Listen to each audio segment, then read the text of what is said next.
Seumur hidup saya belum pernah melihat, belum pernah mendengar ada kegiatan Maulid Nabi yang berisi caci maki, kemudian provokasi, kebencian terhadap pemerintah yang sah.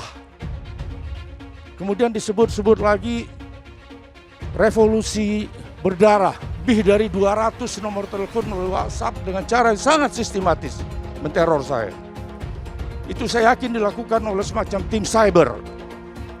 Dengan kata-kata yang caci maki, tidak kalah kotornya dengan apa yang diucapkan pada saat acara Maulid Nabi. Kalau pembangkangan terhadap negara yang berkaitan dengan keselamatan manusia atau keselamatan rakyat, itu tidak ubahnya seperti kejahatan terhadap kemanusiaan. Revolusi akhlak, nggak ada ajakan perang berdarah, nggak ada. Di negara ini ada yang salah. Ya, peningkatan kok Habib Rizik yang disalahin. Pak Anies juga menjadi kena semua. Sementara orang-orang yang melanggar juga banyak. Kan kita bermaksud kalau Anda melanggar, kami juga enggak begitu. Lalu bagaimana dengan gubernur yang lain? Kami mohon keadilan. TNI tiba-tiba sibuk nggak karuan seperti mau perang. Polri tiba-tiba pecat sana pecat sini. Pemerintah tiba-tiba sibuk konferensi pers sana diwakili oleh Pak Mahfud. Ini ada apa?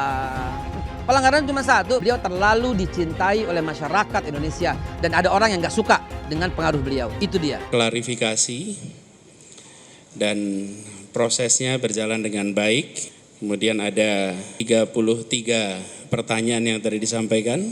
Semuanya sudah dijawab sesuai dengan fakta yang ada, tidak ditambah, tidak dikurangi. Adapun detail isi pertanyaan, klarifikasi dan lain-lain biar nanti menjadi bagian dari pihak Polda Metro Jaya.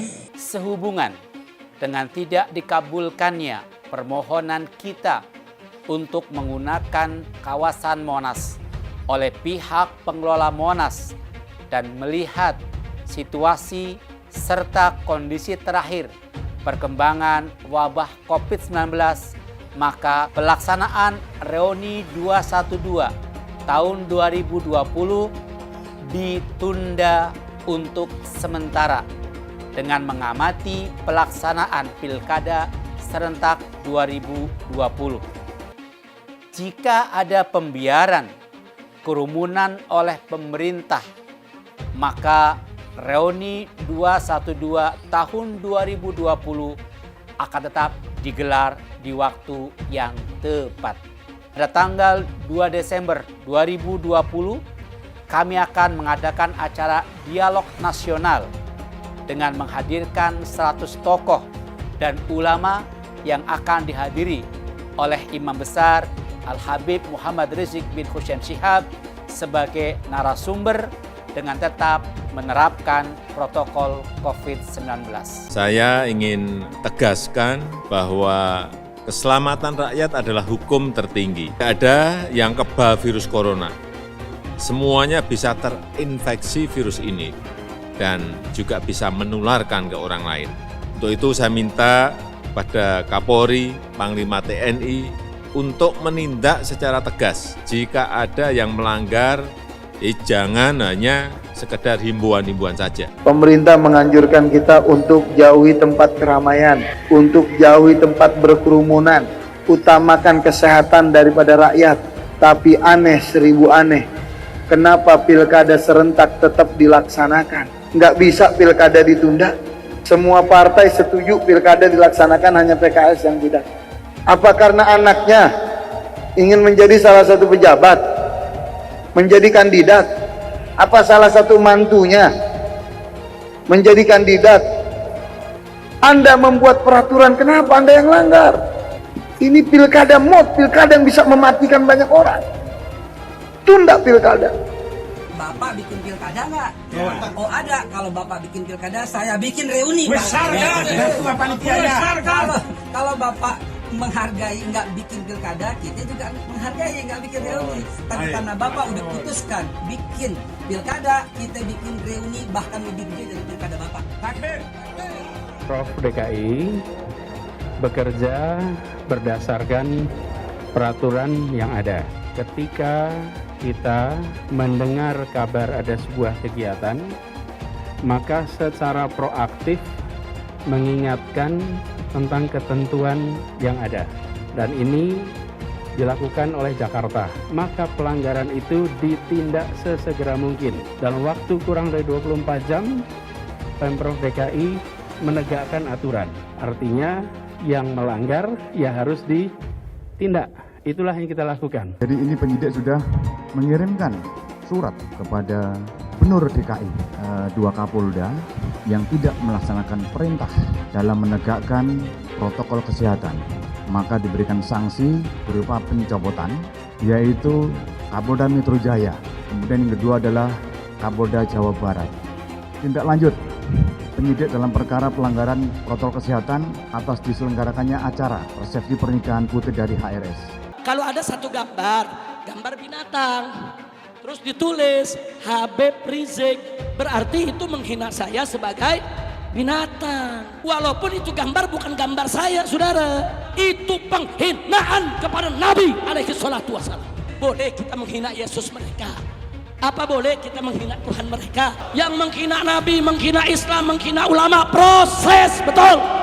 Kalau tidak diproses, jangan salahkan umat Islam kalau besok kepalanya ditemukan di jalanan, saudara. Takbir, takbir, siap bela Nabi, siap bela Nabi, siap mati untuk Rasulullah. Takbir. Kita doakan Habib Rizik, Allah Ta'ala panjangkan umurnya. Jadi pemimpin insya Allah di Indonesia. Yang kedua, Allah pendekkan umur Megawati Jeko Jokowi. Al-Fatihah. Ada lonte hina Habib. Sampai lonte ikut-ikutan ngomong.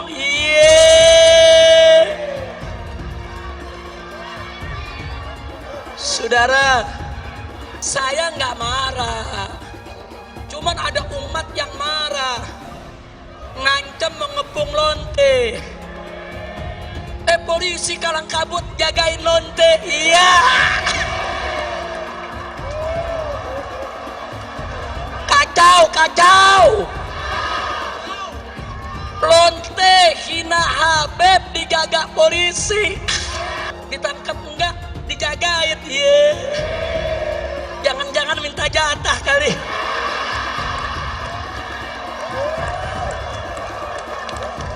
Dalam menjaga stabilitas nasional. Untuk itu, jangan kita biarkan persatuan dan kesatuan bangsa itu hilang oleh provokasi dan ambisi yang dibungkus dengan berbagai identitas. Seluruh prajurit TNI adalah alat utama pertahanan negara untuk melindungi segenap bangsa dan seluruh tumpah darah Indonesia. Tidak satupun musuh yang dibiarkan, apalagi melakukan upaya-upaya berupa ancaman dan gangguan terhadap cita-cita luhur bangsa dan negara Indonesia.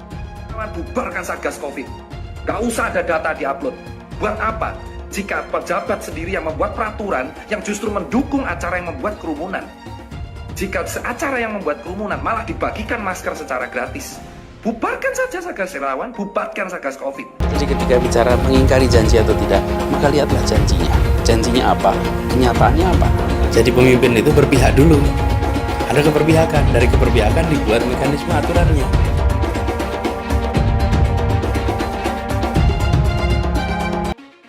Jangan ini berulang. Jangan kita sampai kembali lagi. Bila kita tidak disiplin, bila pusat perbelanjaan dibuka secara bebas tanpa protokol kesehatan, bila restoran dibuat penuh karena ingin kejar keuntungan, bila perkantoran memaksakan untuk semua orang masuk bersamaan mengejar target, bila ibadah massal dilakukan secara masif, terjadi kerumunan tanpa jarak aman, maka konsekuensinya kita bisa menyaksikan lonjakan kasus seakan kita kembali ke bulan-bulan sebelumnya. Dan bila itu sampai terjadi, maka Pemprov DKI Jakarta, gugus tugas DKI Jakarta tidak akan ragu, tidak menunda untuk menggunakan kewenangannya, menghentikan kegiatan sosial ekonomi di masa transisi ini. Rakyat kecil yang nggak patuh protokol kesehatan didenda. Giliran ada yang bikin kerumunan, ribuan orang berkali-kali dibiarkan. Ada yang dari luar, gubernurnya malah sowan. Kenapa takut? Padahal tegas itu yang dirindukan kami, rakyat Indonesia. Gubernur goblok. Karena itu saya menyambut baik apa yang dikerjakan oleh saudara kita di FPI, bahwa FPI bisa menjadi perekat persatuan umat. Kata kuncinya adalah persatuan. Saya meminta perhatian dari institusi Polri agar tidak ragu-ragu untuk segera melakukan penangkapan dan penahanan terhadap saudara Muhammad Rizik Syihab alias Habib Rizik. Kenapa? Pertama, karena sebagaimana kita ketahui bahwa saudara Rizik Syihab telah dilaporkan oleh berbagai pihak, baik kelompok maupun perseorangan. Oh, maklumlah mereka sirik. Nasib Ahok moncer jadi bos Pertamina. Lah, nasib junjungan mereka apes, turun kena kasus porno cat esek-esek. Menghina umat Islam, menghina ulama. Karena itu kita minta kepada majelis hakim agar terdakwah ini segera ditahan. Berpotensi besar untuk melarikan diri. Itu yang nggak boleh kita lupa tuh. Untuk segera ditahan.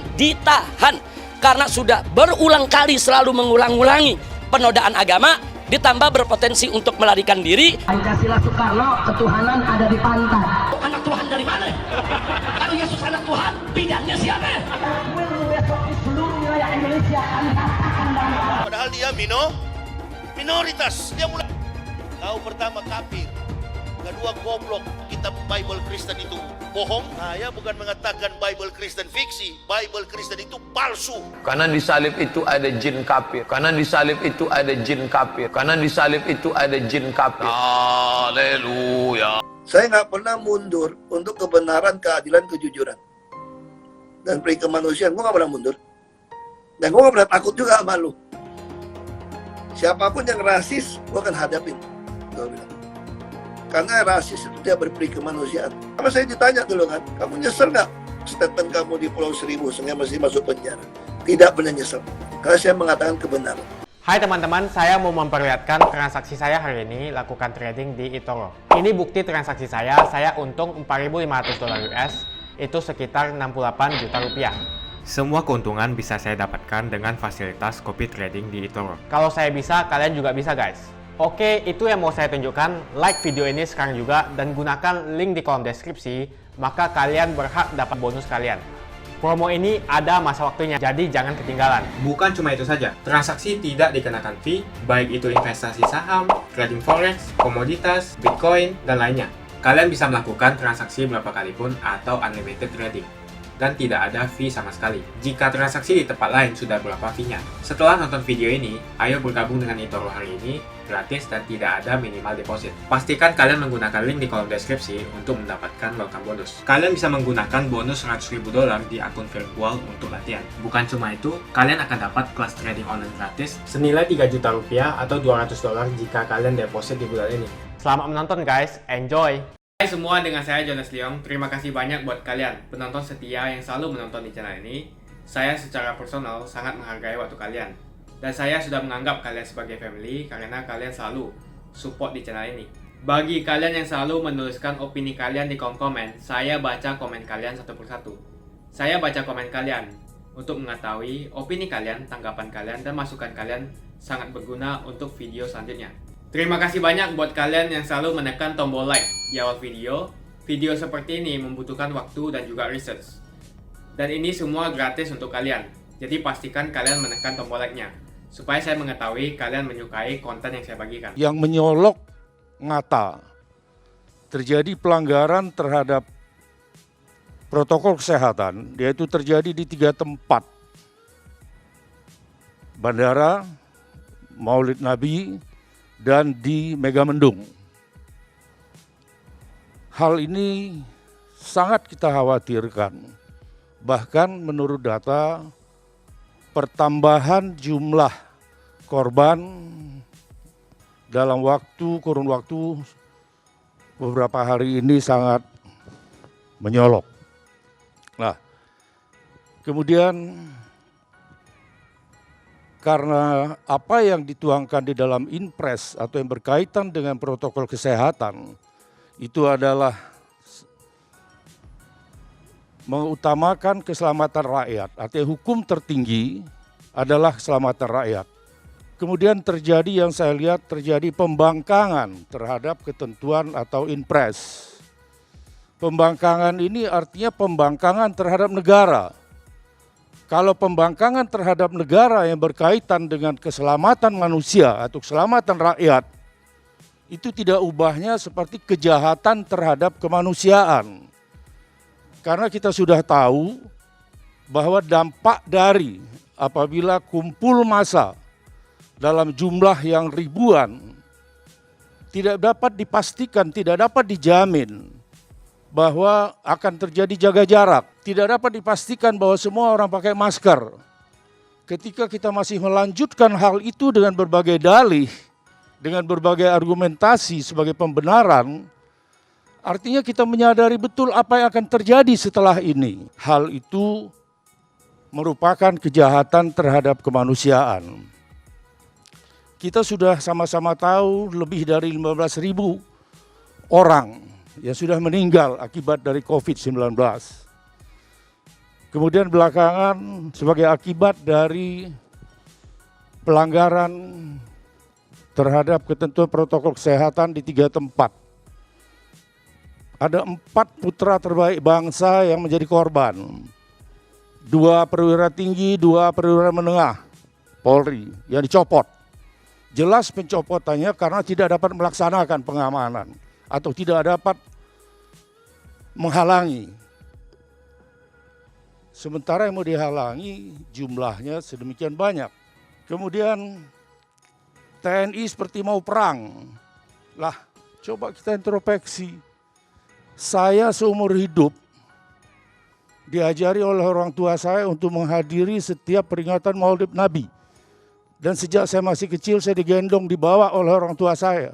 Seumur hidup saya belum pernah melihat, belum pernah mendengar ada kegiatan Maulid Nabi yang berisi caci maki, kemudian provokasi, kebencian terhadap pemerintah yang sah. Kemudian disebut-sebut lagi revolusi berdarah dengan berbagai ancaman-ancaman. Mari kita hentikanlah menakut-nakuti rakyat, kemudian teror memaksakan kehendak, mengajak perang berdarah, dan sebagainya. Pemerintahnya pemerintah yang sah.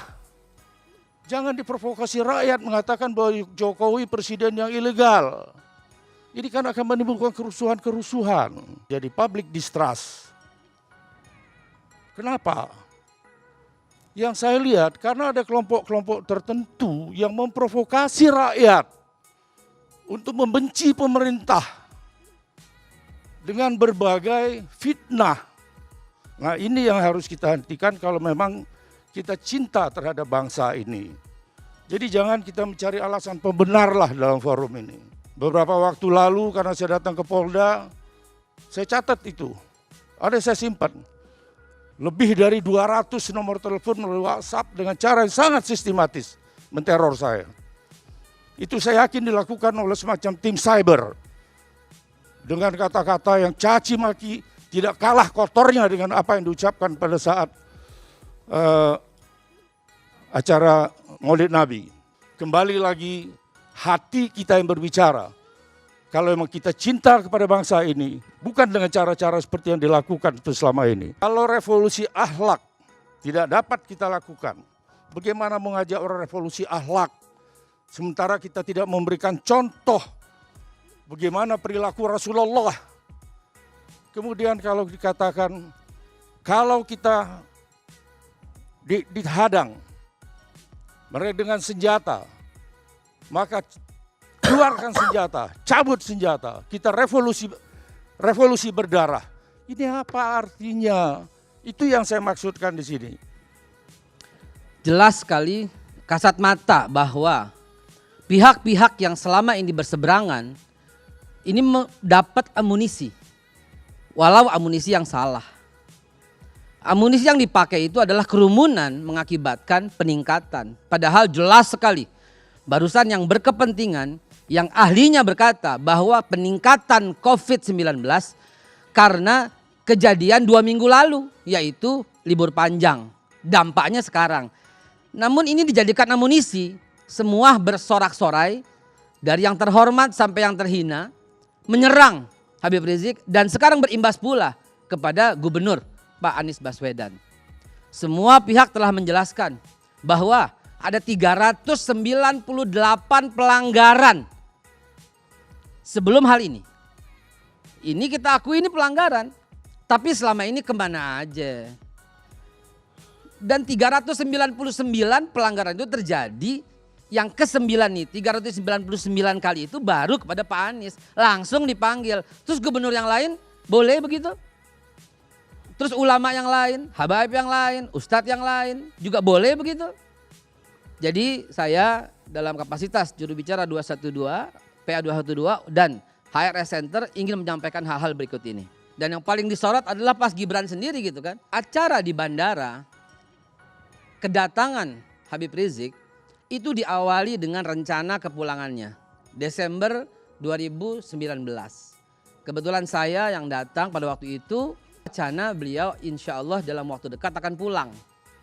Maka kita susun, akhirnya setelah pulang terbentuklah tim 6 gitu loh. Kita berenam ini rapat gimana caranya Habib Rizik pulang dengan aman, tentram, asyik gitu loh. Lalu akhirnya ada opsi yang ditawarkan. Diam-diam, nggak usah heboh. Pihak-pihak ini selalu menghambat kepulangan Habib Rizik. Karena dihambat ini kita mengambil keputusan nggak bisa deh pakai diam-diam deh. Umumkan tanpa mobilisasi. Saya bersumpah tanpa mobilisasi. Dan kami yang ikut rapat senantiasa untuk kepulangan ini mengatakan tidak ada mobilisasi, tidak ada dana sama sekali, tapi Habib Rizik diumumkan saja udah. Dan banyak sekali daerah-daerah itu yang kami akan jemput. Kami sarankan doa saja gitu loh. Doa saja. Nah karena dikerjain melulu ketika pulang, kita ambil keputusan oke, kita siarkan kalau begitu. Soal acara pernikahan.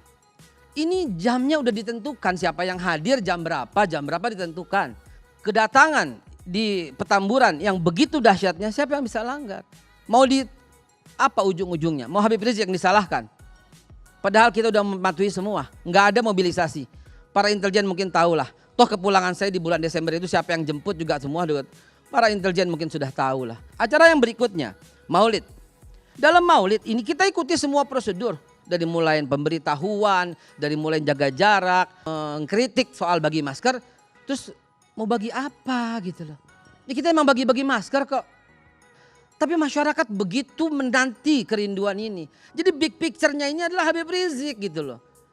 Bukan dari pelanggaran. Ada yang dituju, ada yang disasar. Gitu.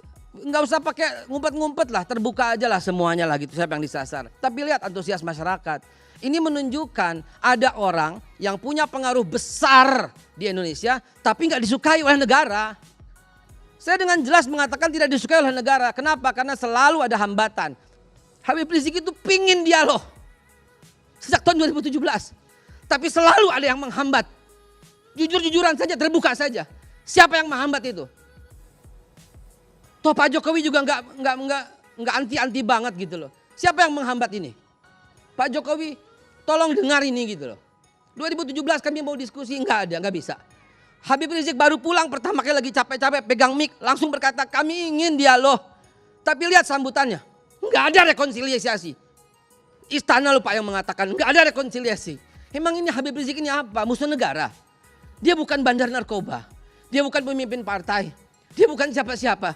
Dia bukan musuh negara. Dia jelaskan saya tidak pernah menjadi musuh negara. Tidak pernah menjadi musuh TNI. Tidak pernah menjadi musuh Polri, tidak pernah. Beliau hanya musuh ketidakadilan. Dan dia pengen dialog. Kemana mesti dialog kalau negara memperlakukan dia sebagai musuh? Di negara ini ada yang salah. Ya, peningkatan kok Habib Rizik yang disalahin. Lalu Pak Anies juga menjadi kena semua. Sementara orang yang melanggar juga banyak. Sebentar, bukan kita bermaksud kalau Anda melanggar, kami juga enggak begitu. Kita hanya menuntut keadilan. Big picture-nya itu ada pada Habib Rizik. Dan itu yang disasar. Kenapa nggak diajak dialog? Kenapa nggak disambut? Kenapa rekonsiliasi? Nggak ada rekonsiliasi. Barusan itu Pak Dhani dengan tegas asyik dengan mengatakan, lihat ini wakil daripada istana. Tapi tiba-tiba dalilnya apa Pak? Dalil yang kita lihat ini ya, TNI tiba-tiba sibuk nggak karuan seperti mau perang. Polri tiba-tiba pecat sana pecat sini. Pemerintah tiba-tiba sibuk, konferensi pers sana diwakili oleh Pak Mahfud. Ini ada apa? Barusan Pak Anies dipanggil 9 jam, 23 lembar, 33 pertanyaan. Atas kesalahan siapa? Lalu bagaimana dengan gubernur yang lain? Kami mohon keadilan. Ada data naik beberapa hari ini yang ahlinya sudah bicara bahwa kenaikan sekarang akibat dari kejadian minimal Pak ya 14 hari yang lalu, bukan beberapa hari. Kemudian yang saya jawab, ajakan perang berdarah ini fitnah. Revolusi akhlak yang kami sampaikan, revolusi akhlak, nggak ada ajakan perang berdarah, nggak ada. Ya berbagai fitnah, ajakan perang berdarah. Waduh, hati-hati Bang, saya jelaskan sedikit saja ya. Habib Rizik adalah ahlus sunnah wal jamaah dengan akidah Asy'ariyah. Apa artinya Bang? Artinya kita selalu ikut jalur konstitusi. Karena akidah ahlus sunnah wal jamaah mengharamkan mendirikan negara di atas satu negara. Akidah ahlus sunnah wal jamaah mengharamkan bughat, artinya melarikan diri dari pemerintah yang sah. Salah dalam hal ini memperlakukan Habib Rizik seperti itu. Ya, udah tahu dengan masa sebegini banyak. Udah tahu dengan daya cinta. Daya cinta ini semua, resonansi getaran yang begini luar biasa. Tapi dilakukan dengan cara demikian. Mestinya sambut dong. Kalau mau dialog, rekonsiliasi, sambut dong. Jangan, tidak ada pintu rekonsiliasi. Emang ini siapa? Pelanggaran apa sih yang dilakukan oleh Habib Rizik? Fitnah chat. Kan udah dibuktikan. Pak Tito Karnavian pada waktu itu Kapolri mengatakan ini sudah SP3.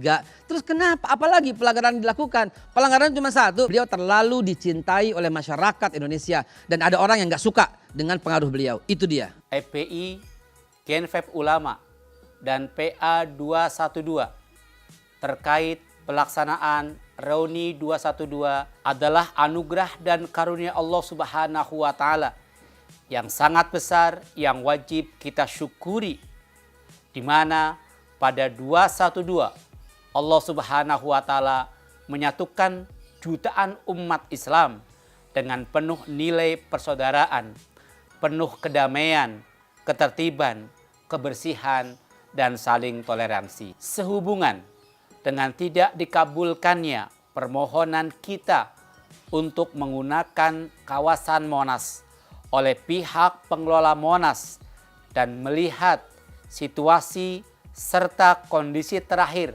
perkembangan wabah COVID-19, maka pelaksanaan Reuni 212 tahun 2020 ditunda untuk sementara dengan mengamati pelaksanaan Pilkada serentak 2020.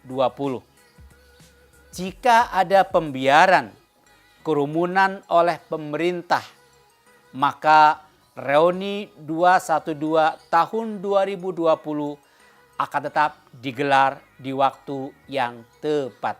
Pada tanggal 2 Desember 2020, kami akan mengadakan acara dialog nasional dengan menghadirkan 100 tokoh dan ulama yang akan dihadiri oleh Imam Besar Al-Habib Muhammad Rizik bin Husain Shihab sebagai narasumber dengan tetap menerapkan protokol COVID-19.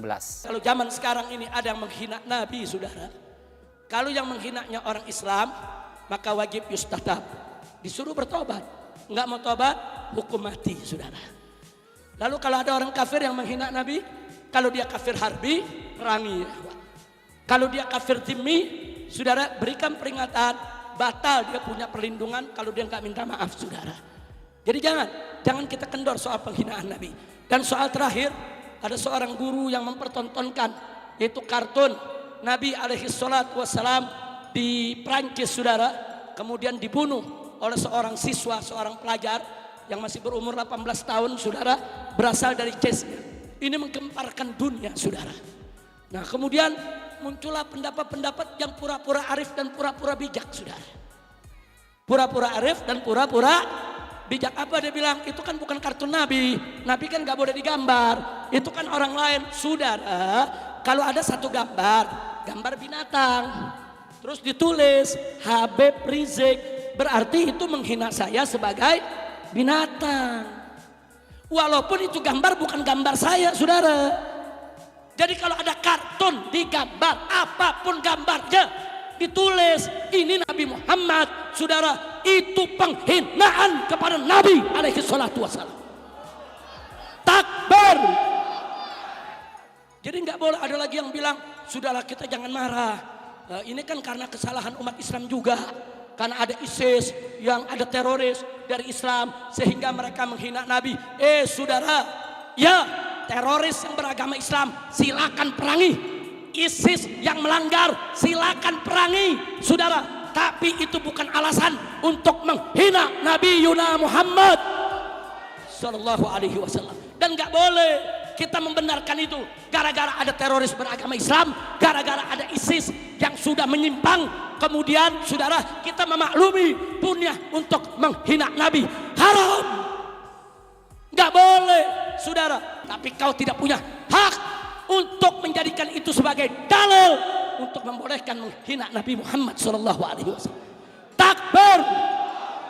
Kira-kira jelas tidak? Jelas tidak? Jadi jangan melemah, jangan. Ini kan karena kesalahan kita juga. Ini karena kita yang memerangi, kita teroris. Jadi boleh. Jadi boleh gitu mereka menghina Nabi. Mentang-mentang umatnya ada yang jadi teroris. Nggak bisa, saudara. Sama dengan kalau ada orang Kristen jadi teroris. Di Eropa teroris banyak Kristen, saudara. Apa karena mereka teroris boleh kita menghina Yesus mereka? Apa boleh kita menghina Tuhan mereka? Nggak boleh. Jangan kaitkan terorisme dengan agama apapun, betul? Apalagi dengan agama Islam, betul? Dan tidak ada alasan untuk menghina Nabi Muhammad Sallallahu Alaihi Wasallam. Nah, ini yang saya mau sampaikan, saudara. Kira-kira yang saya sampaikan jelas tidak? Nah, sekarang saya mau tanya, siap bela Nabi? Siap bela Nabi? Siap bela Nabi? Siap habisi siapa saja yang menghina Nabi? Takbir. Kemudian ada yang bilang, oh, kan Islam ini kan nggak ngajarin umatnya untuk membunuh orang, masa menghina Nabi? Kita harus membunuh karena perbedaan pendapat. Saudara, kita nggak membunuh karena perbedaan pendapat. Saudara, kita membunuh karena nabinya dihina. Jangan bilang karena perbedaan pendapat. Kita nggak pernah membunuh karena perbedaan pendapat. Kita nggak pernah merusak karena perbedaan pendapat, betul?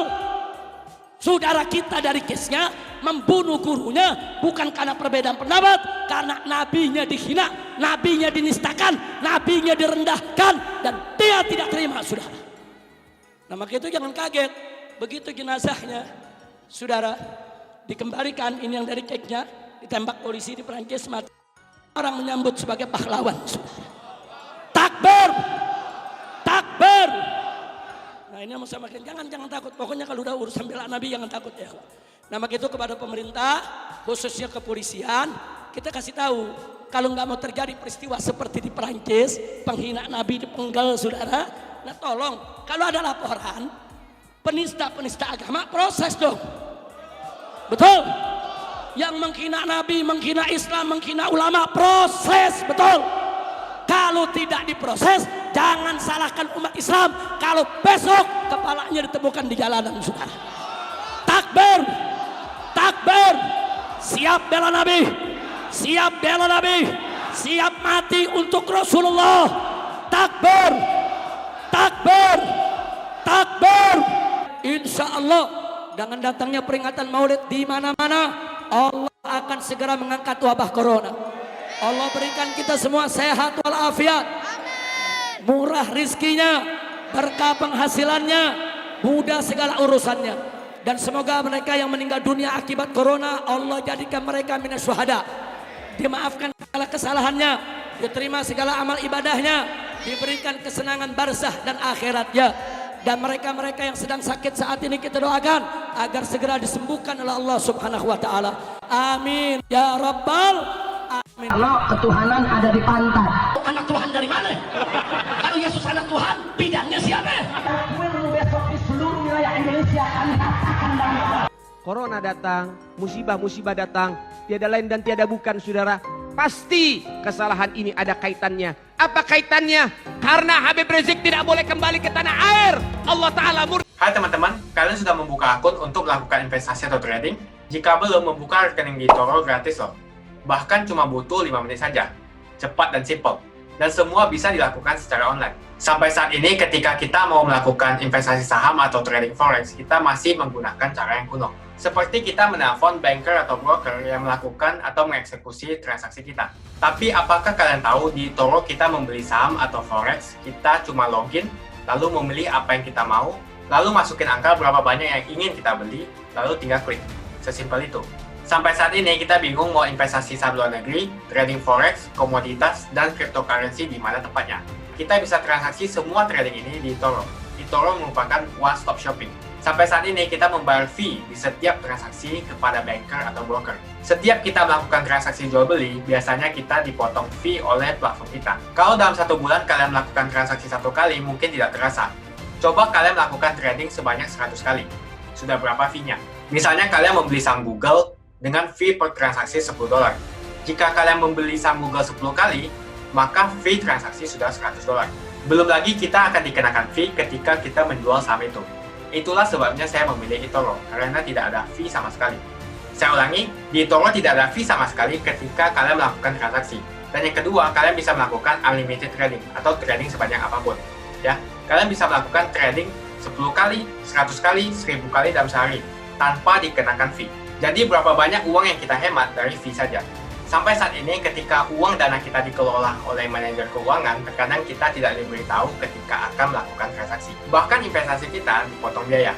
Dan kita dibikin bingung karena kurangnya transparansi. Kita juga bingung memilih investasi manajer yang bagus untuk mengelola investasi kita. Alhasil, investasi kita bukannya untung malah rugi. Bahkan yang lebih ekstrim, kita tertipu oleh manajer investasi yang ilegal. Tapi apakah kalian tahu di eToro ada fasilitas yang namanya copy trade, di mana kita bisa menduplikasikan investasi atau trading yang dilakukan oleh trader profesional. Semua data terbuka dan transparan dan kita bisa melihat performance sampai 10 tahun yang lalu. Dengan fasilitas ini, kamu tidak usah lagi menelpon manajer keuangan kamu untuk melakukan trading. Atau pusing investasi kamu merugi dikelola oleh manajer keuangan. Di eToro kita bisa memilih investor profesional yang sesuai dengan yang kita sukai. Dan di eToro banyak sekali profesional investor yang keuntungannya di atas 50%.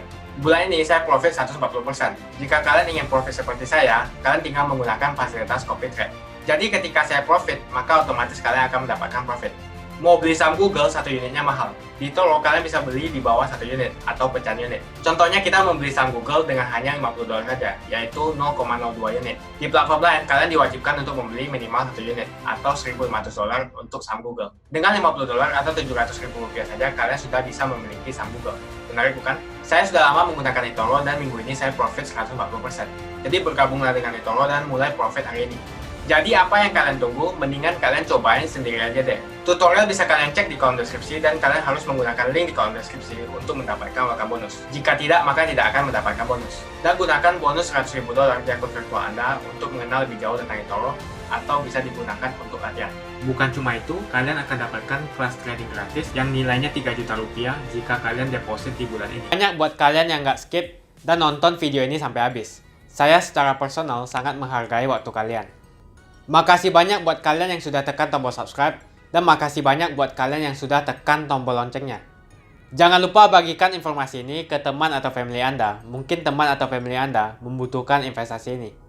Oke guys, sekian dulu dari saya. Jangan lupa follow Instagram saya di @johannesleongofficial untuk kata-kata motivasi setiap harinya. Bagi kalian yang termotivasi nonton video ini, ayo like video ini dan subscribe di channel ini. Dan buat kalian yang sudah subscribe di channel ini, jangan lupa tekan tombol loncengnya supaya kalian mendapatkan notifikasi setiap kali saya upload video.